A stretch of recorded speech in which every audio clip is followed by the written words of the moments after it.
Welcome to our channel. నేను మీ Prashanth. Daaku Maharaj event ఈరోజు అనంతపురంలో చాలా ఘనంగా ఉంటుంది అని అయితే అనుకున్నాము. అండ్ చీఫ్ గెస్ట్ కూడా నారా లోకేష్ గారు కూడా వస్తున్నారని చెప్పేసి చాలా వైరల్ అయింది. కానీ ఇది క్యాన్సల్ అయిందని చెప్పేసి కూడా చాలా వినిపిస్తుంది. అసలు ఏం జరిగింది, ఎందుకు, దీని గురించి అయితే మాట్లాడేందుకు ప్రస్తుతం మనతో పాటు సీనియర్ జర్నలిస్ట్ యజ్ఞమూర్తి గారు ఉన్నారు. నమస్తే అండి. నమస్తే ప్రశాంత్. సార్, బాలకృష్ణ గారు నటిస్తున్న డాకు మహారాజ్ మూవీ అయితే ఈరోజు ఈవెంట్ చాలా ఘనంగా ఉంటుంది అనుకున్నారు. చాలా మంది ఎక్స్పెక్టేషన్స్ పెట్టుకున్నారు, చాలా ఎక్స్పెక్టేషన్స్. అసలు ఇంతకీ ఏం జరిగింది, అంటే క్యాన్సిల్ అయిందని వినిపిస్తుంది. అసలు ఏం జరిగింది? సితారా ఎంటర్టైన్మెంట్స్ వాళ్ళే ప్రకటన చేశారు అఫీషియల్గా. తిరుపతిలో జరిగినటువంటి వైకుంఠ ద్వారం ఆ కాంప్లెక్స్ దగ్గర జరిగినటువంటి తొక్కిసలాట్లో మనం చూసాం. ఇప్పుడు మనం మాట్లాడుకునే టైంకి దురదృష్టవశాత్తు 6 చనిపోయారనే వార్త కలిచివేస్తున్నటువంటి విషయం. సో ఒక పక్క అలాంటి ఒక విషాదం చోటు చేసుకోవటం వల్ల ఈరోజు అనంతపురంలో చాలా ఘనంగా జరపాలని తలపెట్టాను ప్రొడక్షన్ కంపెనీ. సూర్యదేవర నాగవంశీ కూడా చాలా ఉత్సాహంగా ఉన్నాడు జరిపించడానికి. ఈ ఘటన కారణంగానే వాయిదా అంటే ఇక రద్దు చేసుకుంటున్నాము కార్యక్రమాన్ని అని చెప్పేసి ప్రకటించింది నిర్మాణ సంస్థ. సో ఈరోజు జరగాల్సినటువంటి అనంతపురంలో చాలా గ్రాండ్గా జరగాల్సినటువంటి Daaku Maharaaj pre release event రద్దయిపోయింది. సో వెరీ ఫస్ట్ టైం తన మామయ్య హీరోగా నటించిన సినిమాకి చీఫ్ గెస్ట్గా నారా లోకేష్ అటెండ్ కావాల్సి ఉంది గెస్ట్గా. అది ఇప్పుడు జరగకుండా ఆగిపోయిందని చెప్పాలి. అభిమానులు కూడా చాలా నిరుత్సాహానికి గురయ్యారు ఇలా క్యాన్సిల్ అయిందని చెప్పేసి తెలిసి. సో కానీ తప్పదు. అంటే ఒక పక్క అంతమంది ఇబ్బంది పడుతూ ఉంటే 6 ప్రాణాలు కోల్పోయారు. ఇప్పటికీ ఇంకా చాలామంది ఆ తొక్కిసలాట్లో గాయపడి సో హాస్పిటల్స్లో చికిత్స పొందుతూ ఉన్నారు. సో అందు గురించి అలాంటి జరిగినప్పుడు ఈ సెలబ్రేషన్స్ అనేవి జరుపుకోకపోవటమే చాలా మంచిది. మనం చూసాం పుష్ప 2 అంత పెద్ద విజయం సాధించినప్పటికీ కూడా, అంటే దంగల్ తర్వాత హయ్యెస్ట్ గ్రాసింగ్ ఇండియన్ ఫిల్మ్గా నిలిచినప్పటికీ కూడా, తెలుగు సినిమా సంబంధించి బాహుబలి 2 రికార్డుని బ్రేక్ చేసినప్పటికీ కూడా సో ఆ సెలబ్రేషన్స్ని చేసుకోలేని పరిస్థితిలో పుష్ప 2 ఇప్పటి వరకు కూడా. ఈవెన్ మనం ఆ రోజుల్లో చూసుకుంటే బాహుబలి 2, RRR ఈ సినిమాలు, కల్కి కానీ ఈ సినిమాలకు సంబంధించినటువంటి ఆ రికార్డులు అవి వచ్చినప్పుడు ఇండస్ట్రీ కూడా సెలబ్రేషన్స్ చేసుకుంది. సో పుష్ప 2కి వచ్చేటప్పటికి ఇండస్ట్రీ కూడా సెలబ్రేషన్స్కి దూరంగా ఉండిపోయింది. ఎవరో కూడా దాని గురించి గొప్పగా మాట్లాడలేని పరిస్థితి ఉత్పన్నమైంది. ఎందుకంటే కేవలం ఆ తొక్కిసలాట, సంధ్యా థియేటర్ జరిగినటువంటి తొక్కిసలాట.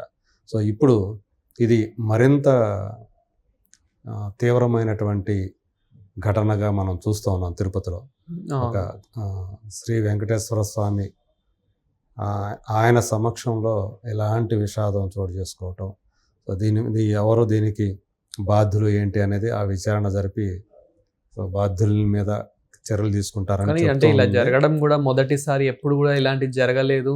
సో అనుకోకుండా భక్తులు కూడా చాలా మంది రావడంతో ఆ గేట్లు అనేటివి కొంచెం ఎక్స్టెండ్ చేయడము, అట్లా ఒకసారి తీయడం, అన్ని ఒకేసారి ఓపెన్ చేయడం, బారికేడ్లు లేకపోవటము, ఒక వరుసలో ఉంటే క్యూ లాగా ఉంటే అది వేరే ఉంటుంది. అలా కాకుండా మిమ్మల్ని గేట్లు ఓపెన్ చేసి లోపలికి పంపించేస్తే అక్కడ సరైనటువంటి భద్రతా చర్యలు లేవని కూడా చెప్తున్నారు. వీళ్ళు భక్తులైతే అసలు పోలీసులే కనిపించలేదు, ఈ తొక్కిసలాట జరిగిన తర్వాత పోలీసులు అక్కడికి వచ్చారు అని చెప్పేసి కూడా అంటూ ఉన్నారు. ఏదేమైనప్పటికీ కూడా అక్కడ భద్రతా వైఫల్యం అనేది చాలా స్పష్టంగా కనిపిస్తూ ఉంది.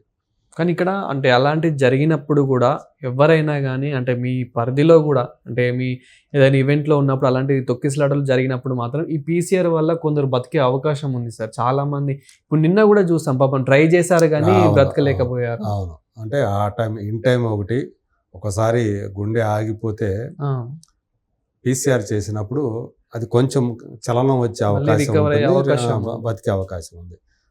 ఆక్సిజన్ గుండెకి ఆక్సిజన్ అందకపోవటం వల్లే పీసీఆర్లో భాగంగా గుండె మీద రుద్దుతారు, ఒత్తుతారు. అలాగే నోట్లో మనం గాలి ఊదితే అలా కూడా లోపలికి ఆక్సిజన్ వెళ్ళి దాని ద్వారా గుండె కొంచెం కదిలే అవకాశం ఉంది, బతికే అవకాశం ఉంది మనుషులు అని చెప్పేసి అలా పీసీఆర్ చేస్తారు. అప్పటికి మనం చూసాం, ఆ దృశ్యాలు విజువల్స్ చూసాం.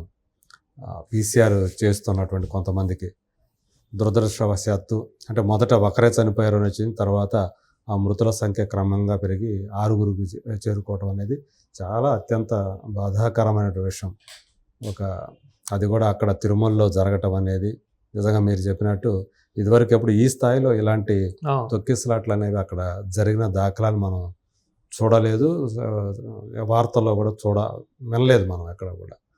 ఇప్పుడు ఇలాంటివి జరగటం అనేది అత్యంత బాధాకరమైన విషయం. అందుకనే అలాంటి ఒక దుర్ఘటన జరిగినప్పుడు మనం సినిమాల కోసం సెలబ్రేషన్స్ జరుపుకోవటం, ఈవెంట్లు జరుపుకోవటం అనేది కరెక్ట్ కాదు అని చెప్పేసి బాలకృష్ణ గారు నిర్ణయం తీసుకోవటం, అలాగే లోకేష్ గారు నిర్ణయం తీసుకోవటం. వాళ్ళ నిర్ణయానికి అనుగుణంగా సితారా ఎంటర్టైన్మెంట్స్ కూడా తమ అధికారికంగా ప్రకటన చేసింది. తమ సోషల్ మీడియా హ్యాండిల్స్ ద్వారా, అలాగే ఒక ప్రెస్ నోట్ ద్వారా ఇలా రద్దు చేసుకుంటున్నాం. తిరుపతి ఘటన దృష్ట్యా అది అత్యంత బాధాకరమైన విషయం అని చెప్పేసి. సో అది మనం అర్థం చేసుకోగలదే, అందరూ కూడా ఫ్యాన్స్ కూడా అర్థం చేసుకుంటారని మనం ఆశించాలి. సో వాళ్ళు కూడా ఇప్పుడు ఇలాంటి టైంలో ఈవెంట్లు జరుపుకోవాలని చెప్పి వాళ్ళు కూడా అనుకుంటారని చెప్పేసి నేను అనుకోను. కాకపోతే ఇది జరగకుండా ఆగిపోయింది. మన హీరోని చూద్దాము అని చాలా ఉత్సాహంతో కాస్త దగ్గర నుంచి చూద్దామని ఆశపడే అభిమానులకు మాత్రం ఇది నిరుత్సాహాన్ని కలిగిస్తుంది. కానీ అనివార్యం, రద్దు చేసుకోవటం అనేది అనివార్యమైన పరిస్థితి కాబట్టి నిర్మాతలు దాన్ని ఇక్కడ మిస్ అయినా కానీ రేపు థియేటర్లో మాత్రం మీకు మంచి ఎంటర్టైన్మెంట్ అయితే ఇవ్వబోతున్నాడు. సో అక్కడైతే ఎంజాయ్ చేయాలని అయితే కోరుకుంటున్నాను. అవును. సో డాకు మహారాజ్ మరి చూడాలి. మరి అది ఆ ట్రైలర్ వచ్చిన తర్వాత దాని మీద అంతకుముందు ఉన్నటువంటి యాంటిసిపేషన్స్ ఒక లెవెల్ అయితే, ట్రైలర్ తర్వాత ఆ లెవెల్ పెరిగిపోయింది, మరి ఇంకో లెవెల్కి వెళ్ళిపోయాయని చెప్పాలి. ప్రధానంగా సూర్యదేవర నాగవంశి చెప్పినట్లుగా ఆ బ్యాక్గ్రౌండ్ స్కోరు చాలా అదిరిపోయే లెవెల్లోనే ఉంది మనం ట్రైలర్లో చూస్తే.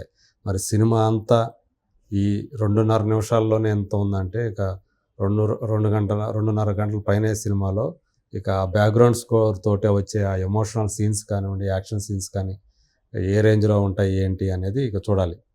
అది ఆయన పదే చెప్తున్నాడు, once in a life time experience అని నాగవంశీ. మరి దానికి తగ్గట్టుగా ఉంటుందా లేదా అనేది రేపు సినిమా వచ్చిన తర్వాత, ఇది మీరు అన్నట్టు ఇది లేకపోయినప్పటికీ, రద్దయినప్పటికీ కూడా ప్రీ రిలీజ్ ఈవెంట్ ఆ సందడంతా సినిమా రిలీజ్ అయిన తర్వాత సినిమా చూసి ఎంజాయ్ చేస్తారని చెప్పి మనం ఆశిద్దాం.